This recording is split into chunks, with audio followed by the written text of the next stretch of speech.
expertise où elle se trouve, nous avons le plaisir et vous demandons l'autorisation de donner la parole à un compatriote, le docteur Pape Demba Thiam, qui est entrepreneur en développement industriel par intégration des chaînes de valeur, pour son parcours, son expertise et la reconnaissance internationale qu'il a déjà dans le secteur.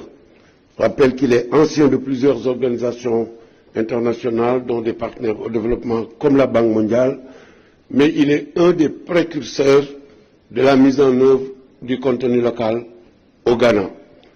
Et évidemment, suite à votre appel, comme beaucoup d'autres compatriotes, M. Gueye, M. Ba, notre jeune frère Falcan, M. Si, M. Li plutôt du ministère, et tous les jeunes cadres de la diaspora, puisqu'il y en a beaucoup qui ont fait les meilleures écoles du monde, qui sont dans les plus grandes entreprises, ils ont beaucoup répondu à votre appel, certains à vos côtés dans le gouvernement, autour de M. le ministre de l'énergie, du pétrole et des énergies, d'autres au niveau des sociétés nationales, pour porter votre vision et porter cette ambition pour que nos compatriotes comprennent que c'est des fils du pays, formés dans les meilleures écoles et en les meilleures pratiques, qui sont aujourd'hui au cœur de l'État, parce que vous l'avez voulu, mais aussi au cœur des entreprises pour porter cette réflexion.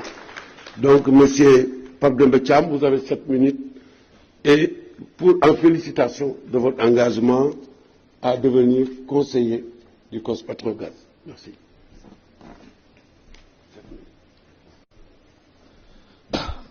Excellence, Monsieur le Président de la République, celui qui a été embarqué dans cette affaire en mode fast-track vous salue. Salue aussi le peuple sénégalais et l'ensemble des corps constitués ici. Vous avez un ministre qui va tellement en mode fast-track qu'il est arrivé à déployer ma structure à titre gracieux, et ce depuis 2 mois. Et c'est le lieu pour moi de saluer toute son équipe, parce que ce travail que nous sommes en train de faire ici, Monsieur le Président de la République, nous l'avons déjà commencé il y a plus de 2 mois. Lorsque le ministre m'a fait la demande, comme si sa vie en dépendait, de dire qu'il fallait absolument que je descende avec un membre de mon équipe pour avoir une conversation sur la manière dont on devrait pouvoir asseoir les bases d'un développement industriel intégré par les chaînes de valeur. Et c'est la raison pour laquelle j'étais extrêmement ravi de vous entendre vous-même prononcer chaque fois le mot chaîne de valeur. Et je dois dire qu'en arrivant, j'avais quelques appréhensions parce que je me disais que j'allais parler avec des bureaucrates. Moi, j'ai été traumatisé par la bureaucratie des institutions internationales. Mais lorsque j'ai eu cette séance qui a été dirigée à la demande du ministre par Mme Ba, qui est ici, avec les Micheli, je ne peux pas citer tout le monde, nous avons eu cette conversation pour répondre à la demande du ministre de créer une nouvelle doctrine, c'est-à-dire prendre le prétexte de la découverte du pétrole et du gaz pour lancer une nouvelle économie intégrée par des centres de croissance multipolaires dans tout le pays. Il s'agira donc pas seulement du pétrole stricto sensu, mais il faudra voir comment nous allons développer des corridors de croissance en nous appuyant sur la création de pôles de croissance et de centres de croissance intégrés par des grades de convergence dans tout le corridor que vous voyez ici. Je dirais 2 corridors d'ailleurs. Vous avez le corridor qui va aller du nord au sud. Vous avez le corridor qui va aller du nord au sud. Ce corridor-là, il va jusque dans l'océan, comme vous l'avez indiqué tout à l'heure. Il va aussi prendre une partie du territoire.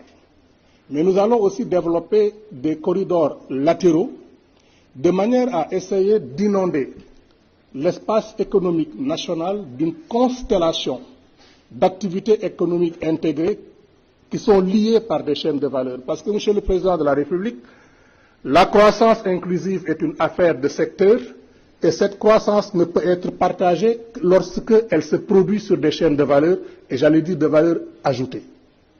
C'est la raison pour laquelle la nouvelle doctrine que nous nous sommes donnée en matière de contenu local n'est pas seulement ce que nous avons fait au Ghana lorsque nous avons lancé le Western Growth Corridor, mais c'est aussi développer toutes les chaînes de valeur possibles et imaginables qui naissent de la transformation des chaînes de valeur en tenant toute la chaîne de maîtrise des opérations, mais développer aussi des activités connexes dans l'agriculture, dans l'aquaculture, dans les parcs pétrochimiques, dans les parcs agro-industriels.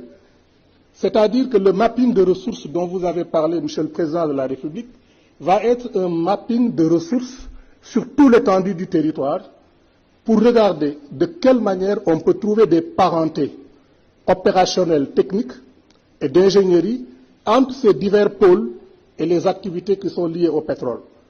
Regardez cette carte et imaginez que sur cette carte-là, vous allez faire des toiles d'araignée. Comment une araignée tisse sa toile? Elle part d'une activité et elle étend l'activité par cercle concentrique. Alors imaginez que nous allons opérer comme des araignées.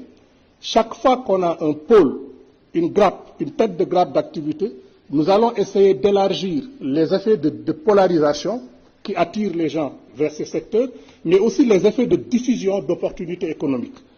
Et le travail que nous allons faire, c'est non seulement d'élaborer sur les opportunités économiques, mais de travailler sur la manière de mettre ces opportunités économiques à portée de réalisation. Et c'est cela, notre programme de développement industriel intégré par les chaînes de valeur. Ça veut dire quoi? Ça veut dire que nous allons devoir travailler de manière multisectorielle avec tous les ministres.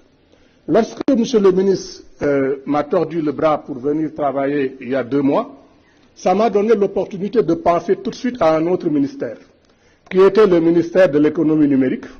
Je crois que Madame le ministre est ici. Elle aussi m'a tordu le bras pour venir donner un séminaire à titre gracieux. Et quand nous avons fait ce séminaire, je crois que c'était à la veille de votre départ à un forum, c'était au mois de mai, sur les technologies. Donc, en fait, tout ça a l'air d'un complot pour finir, parce que le président de la République lui-même m'a dit 2 fois de suite, Pape, je suis tellement content quand j'entends parler de ce que tu fais à l'extérieur, mais j'aimerais que tu viennes le faire chez nous. Alors, c'est pourquoi, lorsque j'ai vu aussi mon grand Ousmane Diaye, à qui je ne peux rien refuser, soutenir aussi M. Cissé, je vois M. Youm qui est en train de rigoler parce qu'il fait partie du complot aussi, quand il était votre directeur de cabinet. Donc nous avons un certain nombre de choses que nous ne pouvons pas décliner ici, mais sachez que l'objectif, c'est d'élargir le gâteau, de générer des opportunités économiques dans tous les secteurs et de mettre en place des programmes.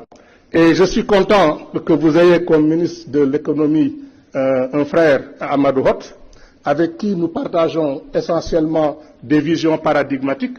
Bref, nous avons les moyens aujourd'hui de travailler de manière transversale, en profondeur, sur les chaînes de valeur latérales, de manière à arriver à faire de ce pays un hub de développement économique.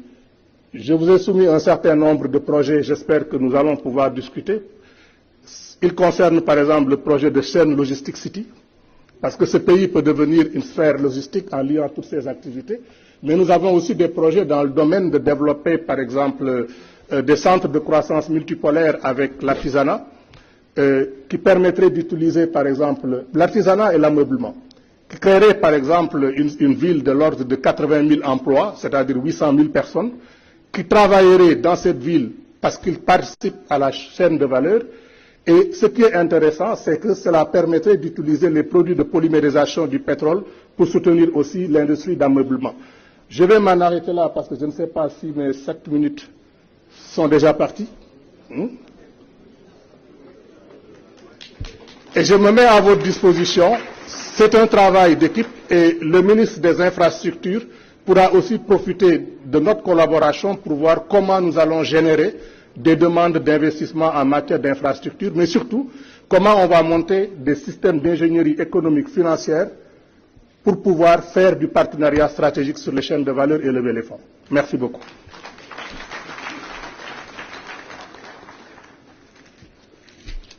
Merci beaucoup, Dr Thiam.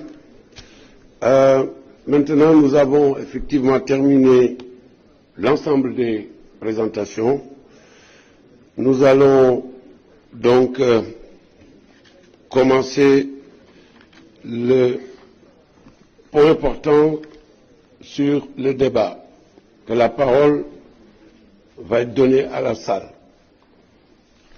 Mais nous souhaiterions, Excellence, si vous le permettez, identifier un certain nombre de partenaires qui nous ont avec qui nous pensons qu'il est possible d'avoir déjà une première salve d'informations qui pourront enrichir les attendus de cette réunion. C'est le CNP, ce sont les associations patronales en fait, la CNES, le MEDES, l'UNACOA, le Club des investisseurs du Sénégal, c'est les partenaires civils comme le Forum civil, les universités, le syndicat, le syndicat patronal, les communautés impactées à travers peut-être 2 maires parmi les villes les plus impactées, évidemment les associations de consommateurs, qui sont la finalité de tout, et les associations de pêcheurs que nous avons invitées, puisqu'on le sait, c'est des opérations offshore et impactent directement le métier, mais aussi la sécurité économique de cette communauté-là. Et naturellement, le groupement des armateurs de la pêche. Cela ne limite pas la liste, évidemment. On pourra faire appel à toute personne qui le souhaiterait et qui pourrait apporter une contribution. Mais auparavant, je souhaiterais, donc, avec votre permission, Monsieur le Président, permettre une pause d'une quinzaine de minutes, de 10 minutes, une pause de 10 minutes, et puis la séance reprend immédiatement après par les débats. Merci beaucoup.